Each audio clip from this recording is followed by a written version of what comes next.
Hello students, अपने कल पाल वंश कंप्लीट कर चुके थे। आज अपने न्यू टॉपिक करेंगे राष्ट्रकूट वंश। राष्ट्रकूट वंश की बात करें तो इसकी स्थापना दंती दुर्ग द्वारा 736 ईस्वी में कहाँ की गई? तो दक्षिण भारत में की गई। कहाँ की गई? दक्षिण भारत में। किसके द्वारा? दंती दुर्ग द्वारा। कब की गई? 736 ईस्वी में की गई। इसकी राजधानी का नाम क्या था? तो इसकी राजधानी थी नासिक। अगर दंती दुर्ग की बात करें बच्चों, तो दंती दुर्ग चालुक्यों के अधीन एक सामंत था। इसने चालुक्य शासक कीर्तिवर्मा सेकंड को पराजित किया। किसको पराजित किया? कीर्तिवर्मा सेकंड को पराजित किया और उसके राज्य पर अधिकार कर लिया। दंती दुर्ग के बाद शासक कौन आया बच्चों? तो दंती दुर्ग के बाद शासक आया कृष्ण फर्स्ट। अगर कृष्ण फर्स्ट की बात करें तो इसने एलोरा में कैलाशनाथ मंदिर का निर्माण करवाया था। अब नाम से स्पष्ट है कैलाशनाथ, तो किसका मंदिर होगा? भगवान शिव का। तो इस मंदिर का निर्माण किसने करवाया? कृष्ण फर्स्ट ने। इसके बाद देखो बच्चों, शासक हुआ ध्रुव। ध्रुव चौथा शासक था इस वंश का। कौन सा शासक था? चौथा शासक था। ध्रुव की बात करें तो ध्रुव के समय क्या हुआ? जो ये त्रिकोणात्मक संघर्ष, मैंने कल आपको बताया भी, पाल जो शासक थे, राष्ट्रकूट जो शासक थे, या गुर्जर प्रतिहार जो शासक थे, यहाँ से गुर्जर प्रतिहार, यहाँ से थे पाल और यहाँ थे राष्ट्रकूट। इनके मध्य कन्नौज के लिए क्या हुआ? त्रिकोणात्मक संघर्ष हुआ और मैंने समय अवधि बताई, लगभग 100 सालों तक ये युद्ध चला था।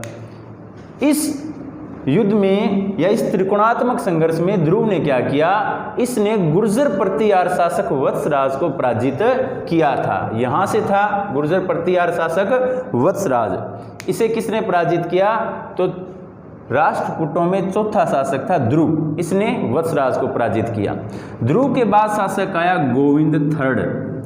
गोविंद थर्ड की बात करें तो इसने प्रतिहार शासक, प्रतिहार यानी कि गुर्जर प्रतिहार शासक नागभट्ट सेकंड व पाल शासक धर्मपाल को पराजित किया। देखो वापस यहाँ आओ, कन्नौज के लिए युद्ध हो रहा था। राष्ट्रकूटों ने ऊपर की ओर यानी कि उत्तर की ओर आक्रमण किए। यहाँ से गुर्जर प्रतिहार शासक कौन था? नागभट्ट सेकंड था। और यहाँ से पाल शासक कौन था? धर्मपाल था। इन दोनों शासकों को किसने पराजित किया? तो गोविंद थर्ड ने पराजित किया। अगर इसके साम्राज्य की बात करें, साम्राज्य विस्तार इसने कहां से कहां तक किया? तो मालव प्रदेश से कांची तक इसने अपना साम्राज्य विस्तार किया था। गोविंद थर्ड के बाद अगर शासक की बात करें तो वो अमोघ वर्ष हुआ। अगर साम्राज्य की समयावधि के अनुसार देखा जाए तो अमोघ वर्ष ने राष्ट्रकूटों में सबसे लंबे समय तक राज्य किया था। कितने समय राज्य किया? तो 64 वर्षों तक इसने राज्य किया था। यह शांति प्रिय शासक था। युद्ध वगैरह में इसका ज़्यादा विश्वास नहीं था, ना युद्ध वगैरह करता था, क्योंकि शांति प्रिय था। और इसने 64 वर्षों तक राज्य किया। मान्यखेत को अपनी राजधानी बनाया। देखो पहले इनकी राजधानी कौन सी चली आ रही थी? नासिक। लेकिन अमोघ वर्ष ने किसको राजधानी बनाया? मान्यखेत को अपनी राजधानी बनाया। अरब यात्री सुलेमान, इस सुलेमान ने क्या किया है भी? अमोघ वर्ष के समय के जो 4 महान शासक थे, उन 4 महान शासकों में से किसकी तुलना की? अमोघ वर्ष की तुलना की थी। अमोघ वर्ष के बाद शासक आया कृष्ण सेकंड और कृष्ण सेकंड के बाद इंद्र थर्ड।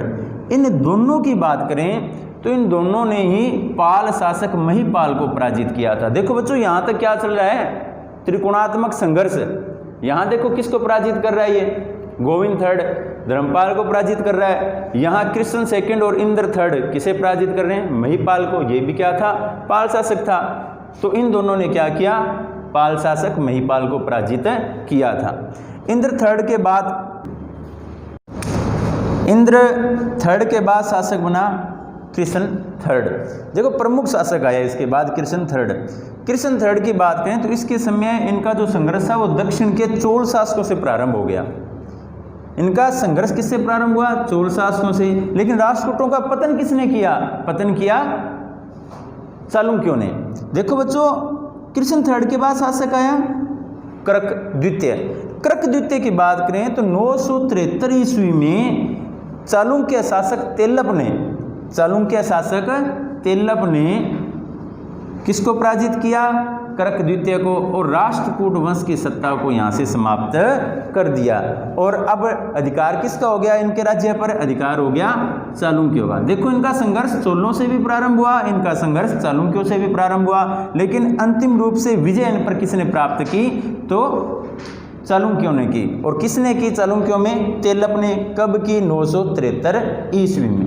देखो यहाँ से बात करें 736 में इनका साम्राज्य शुरू होता है और कब तक रहा? 973, लगभग 200 वर्षों तक इनका साम्राज्य रहा, 200 से 250 वर्षों तक।